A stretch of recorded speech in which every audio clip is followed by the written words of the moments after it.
Nous sommes de retour en direct dans cette édition du 2 janvier 2025 du live de TV Finance. Et pour commencer cette année économique, j'ai le plaisir de recevoir sur le plateau de TV Finance Julien Chevalier. Bonjour Julien. Bonjour. Merci Julien d'être avec nous ce matin, d'avoir accepté notre invitation. Vous êtes économiste avec nous dans un premier temps pour nous dire quels sont les événements majeurs à surveiller en 2025.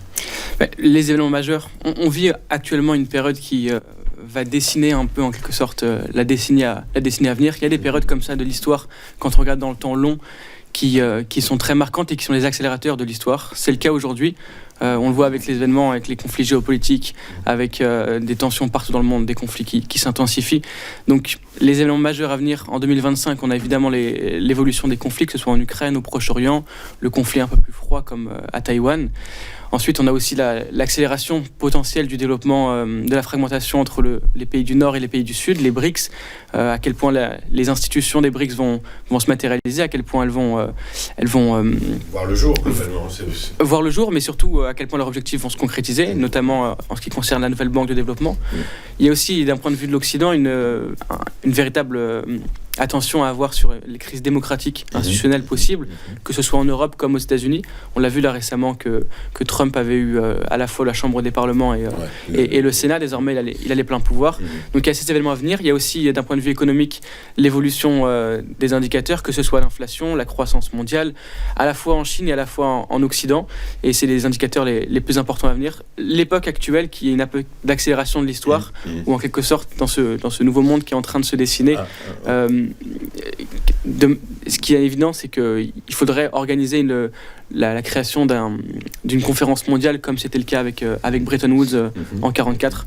Et ça permettrait à la fois de pacifier les relations internationales, mais ça permettrait surtout d'organiser le monde de demain. Vous mettez beaucoup en avant la géopolitique. C'est selon vous qui va driver un peu le monde, enfin qui va permettre ce basculement vers un nouveau paradigme économique, social, etc.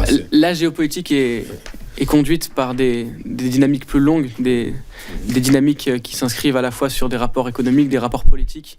La géopolitique, c'est rien d'autre que la matérialisation de ces événements et la matérialisation de ces dynamiques. Donc évidemment, mais c'est pas les arguments les plus importants, parce que c'est uniquement les corollaires, les conséquences de ces dynamiques. Donc ce qu'il faut plutôt suivre, c'est l'évolution des choix politiques qui vont être faits à la fois en Occident, en Chine et partout dans le monde, c'est-à-dire aujourd'hui dans les plus grandes puissances. Écoutez, on va suivre ça avec attention. Vous avez dit que Donald Trump avait les pleins pouvoirs. Alors effectivement, il a quasiment les pleins pouvoirs. Il a le Parlement, chambre haute, chambre basse, il a la Cour suprême.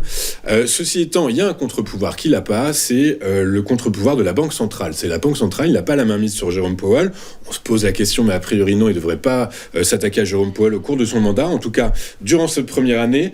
Comment est-ce que vous voyez les stratégies des différentes banques centrales de la planète, Fed et BCE notamment? Est-ce qu'on va vous citer des sortes de divergences, j'imagine?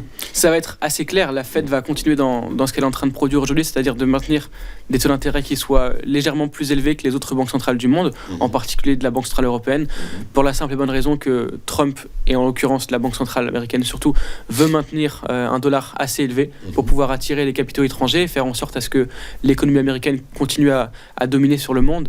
Donc de ce point de vue-là, c'est évident que les taux d'intérêt américains vont rester toujours plus élevés, légèrement plus élevés que l'ensemble des taux d'intérêt du monde, et en particulier en Europe.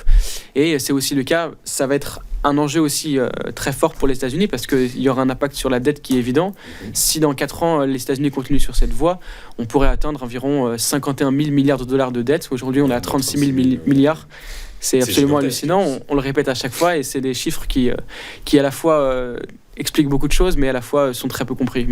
Sont très peu compris. Est-ce que vous pensez, alors c'est peut-être dans les tuyaux, mais peut-être que la Fed va augmenter son taux neutre.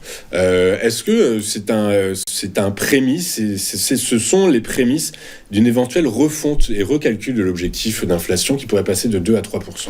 Je ne suis pas certain. C'est évident que l'inflation sera au-dessus de 2% encore, à la fois dans les mois et dans les années à venir, pour des raisons très diverses, à la fois les conflits géopolitiques qui peuvent mener à des pénuries. Par exemple, on on regarde aujourd'hui au Proche-Orient, mais on sait que dans le canal de Suez, il y a environ 15% du commerce mondial qui passe. Si demain il y a des attaques de ce point de vue-là, notamment par les rebelles yéménites, comme c'était le cas, ça peut entraver le commerce international, créer très rapidement une vague d'inflation. Il y a le conflit au Proche-Orient qui aurait pu très rapidement déboucher sur un choc pétrolier comme on a connu dans les années 70.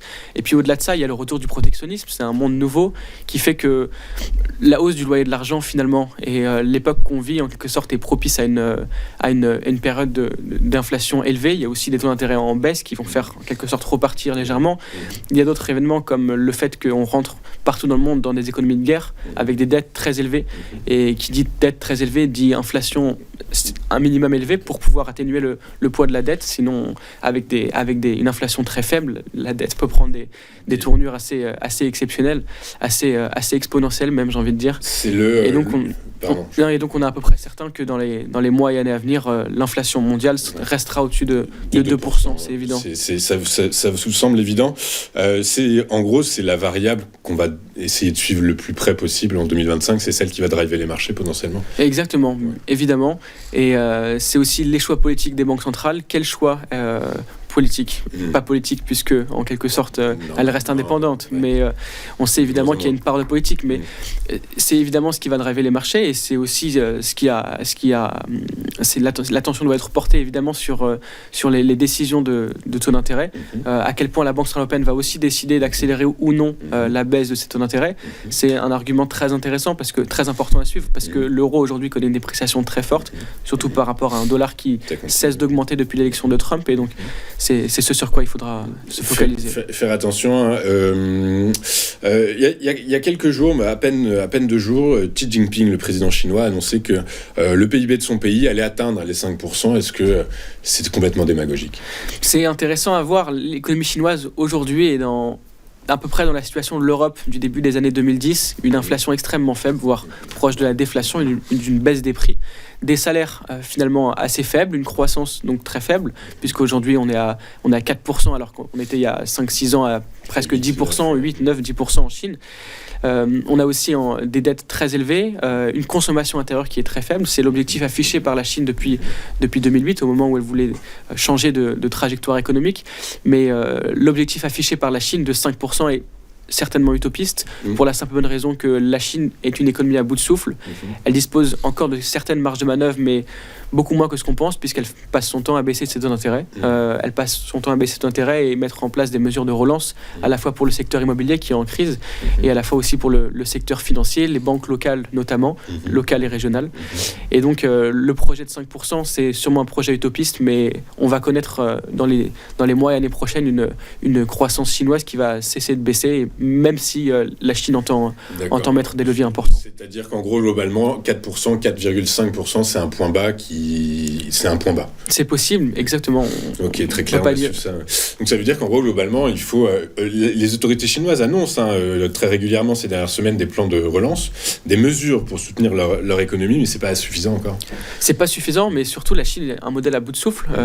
La Chine n'a plus vraiment de marge de manœuvre qui permettront de relancer continuellement l'économie comme elle a pu le faire ces 10 dernières années.